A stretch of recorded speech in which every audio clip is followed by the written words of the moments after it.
my favourite new features in the G9 Mark II is a feature called Real Time LUT.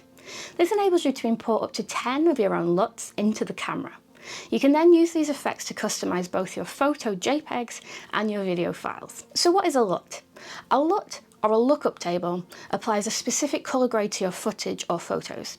You can even create LUTs from your favourite photo presets and use them in real time in camera. Hence the name Real Time LUT. While this feature is brilliant for video and it can save you a lot of time in editing, in this video I'm going to concentrate on the photography benefits of Real Time LUT. I'll show you how to set it all up in camera, and then I'm going to show you some real world examples of this feature in action. Let's go over the setup first. The Lumix G9 Mark II will recognise both cube and VLT files. You just need to put your chosen LUTs onto the root of an SD card and then add them into your LUT library. From here you can create custom photo profiles with your favourite LUTs that you can quickly and easily change between, just like you would change from Cine-D or Vlog or natural photo profiles within the camera. When you set up your LUT in camera, it's important to know whether your LUT was designed to work with Vlog or a more standard profile like natural or Cine-D.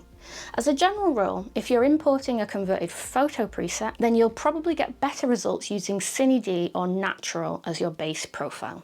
I'm using Cine-D for the ones in this example. If your LUT is used primarily for video, then Vlog might be the right choice for you during setup. But don't worry, you'll be able to tell immediately once you start shooting, and it's very easy to change and experiment with as you go. Now we have everything set up in camera and you're ready to go. One more tip, which is optional but helpful. I like to assign 3 different real-time LUTs to each of my C1, C2 and C3 custom modes on the dial. This way I can change my LUTs quickly and easily on the go. Another tip, it's also a good idea to shoot in RAW and JPEG, so you can always have the RAW file if you'd like to change the look of the image later. Remember, real-time LUT only works with JPEGs, so if you're only shooting in RAW it won't work.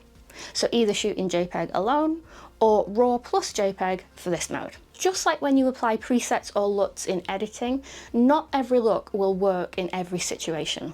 This is why it's handy to have up to 10 on your camera so you can choose the right look for the environment you're shooting in. Here are some of my favourite photos that I've taken using Real Time LUT in the past.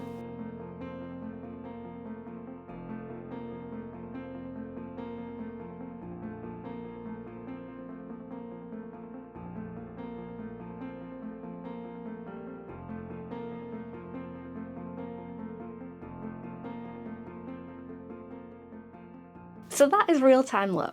Now, with no editing at all, you can share these photos straight away. I think Real Time LUT is brilliant, it's an innovative feature, and I shoot with it all the time. It's ideal for street photography, travel photography, and I've even used it during weddings so I can deliver a couple of previews quickly after the event for social media. Make sure you give Real Time LUT a go. It can really change the way you work and allow you to get creative immediately with no editing required.